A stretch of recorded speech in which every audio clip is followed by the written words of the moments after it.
Greetings, everyone. Hi, I'm Greg Herman, and Jeri asked me to participate in this monumental milestone of 150th podcast episode of the Zoom Rock Room. I'm unable to attend, but we agreed that I could submit a short video, and so I am submitting one entitled "The Grenville-Keweenawan Astrogleam," one of the world's largest suspected impact craters of 1.1 billion years old, located beneath southern Ohio. You can access any of my work at my webpage, impacttectonics.org. Last year's research into the astrogleams of Ontario, Canada, led to the recognition of a prominent 200-kilometer diameter circular anomaly in the global magnetics data that's centered just south of Columbus near Chillicothe, Ohio. Upon closer inspection, it appears to be a very large concealed impact crater that's probably 1.1 billion years old and that led to mid-continental rifting and ductile structural disturbances at least as far away as New Jersey. The bolide came from the south and impacted obliquely. This suspected transient crater has spatial ties to the Grenville front that furrows out in front of it downrange to the north. Impact tectonic far-field strains are radial to this crater for over 1,000 kilometers distance. The impact probably offset the Blue Ridge Mountains from the Redding Prong, with far-field ductile shearing and fringe faulting that helped raise the Appalachian Plateaus. Associated crustal structures stemming from this event are highlighted using the EMAG2 version 3 data for Google Earth Pro. Its size and expression are on the order of the largest known astrogleams on Earth's surface. The question is, could it also have produced the magnetic anomalies disposed in its wake that reached 2,900-kilometer radial distances? The pronounced circular magnetic anomaly coinciding with the 2,900-kilometer ring suggests so. Other pronounced circular anomalies in this theme point to other suspected large impact craters on the North American plate.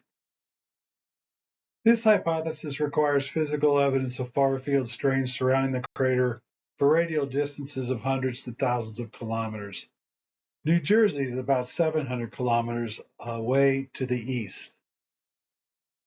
Upon building a CAD model of the New Jersey Zinc Company mines in Ogdensburg and Franklin this year, it became apparent that an east-west striking core structure developed in the Franklin marble at about 1,100 million years, that's 1.1 billion, that fed metalliferous fluids into a layered stratigraphic section situated in the footwall of a major terrain-bounding fault as part of an old fault system.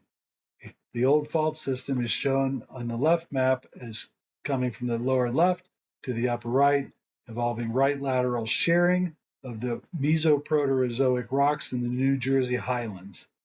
The diagram below to the right here are the Mesozoic extensional faults that seem to take advantage of the pre-existing faults for their extension during rifting in the Mesozoic period.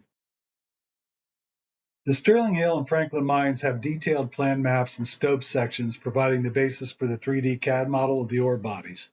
Gaps in the record likely correlate with blocks of fault-degraded rock not suitable for extensive mining. These mines reached a half-mile below ground with exploratory drilling conducted to over 1 mile. To the left diagram, you'll see the core structure highlighted green, which trends about north 80 east and points back towards the Grenville-Keweenawan suspected crater. Here are side views of the 3D CAD models of the respective mines, the Sterling Hill on the left and the Franklin on the right.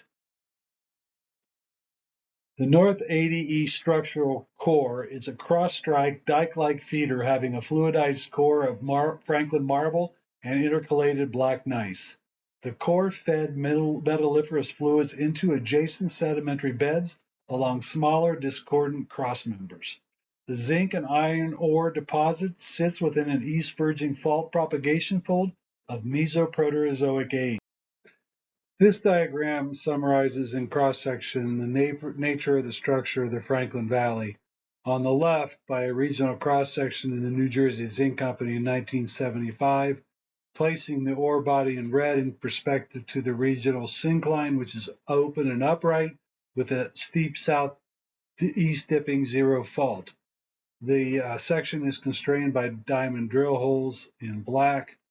And on the right is a restored sequence showing the current bedrock geology in A, an intermediate restoration in B, where the Cambrian dolomite is rotated back to horizontal along with underlying older Mesoproterozoic structures.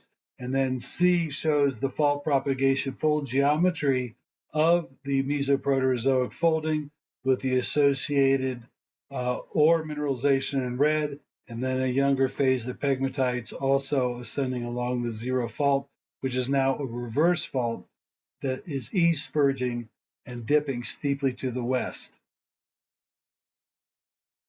The east verging structures and west dipping faults are congruent with what we see in the deep seismic reflection geometry of the Pocono Plateau beneath Pennsylvania, coming from New Jersey, as done in my thesis work in 1992 with others, showing predominantly east verging basement structures. That's one seismic line, and here's another. It shows the very similar results. The red band of the EMAG2 Earth magnetic seam, when you filter that out, it's used here to highlight the crustal architecture surrounding the suspected Grenville-Keweenawan astrobleme. The ductile faulting and mineralization at Sterling Hill is of the same age as the Keweenawan rifting to the north in the Lake Michigan area, and is over 1,000 kilometers away from New Jersey. You can see the spatial ties associated with the Grenville front, and also highlighted here is the Chesapeake impact in Maryland and the Slade Island and Sudbury, Ontario impacts to the north.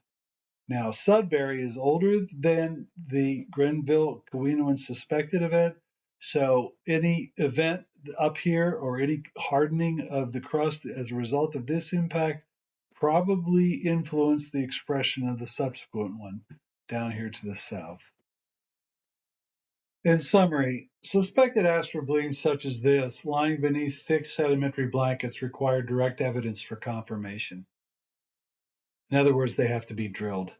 This is why there's less than 200 confirmed impact craters recognized on Earth, but thousands are seen on nearby terrestrial solar system bodies lacking atmosphere and robust weathering or plate motions. AI summarizes the current drivers of plate tectonics as being slab pull, ridge push, and then mantle plumes. The latter is considered to have local continental strain effects only. There is no mention of catastrophism.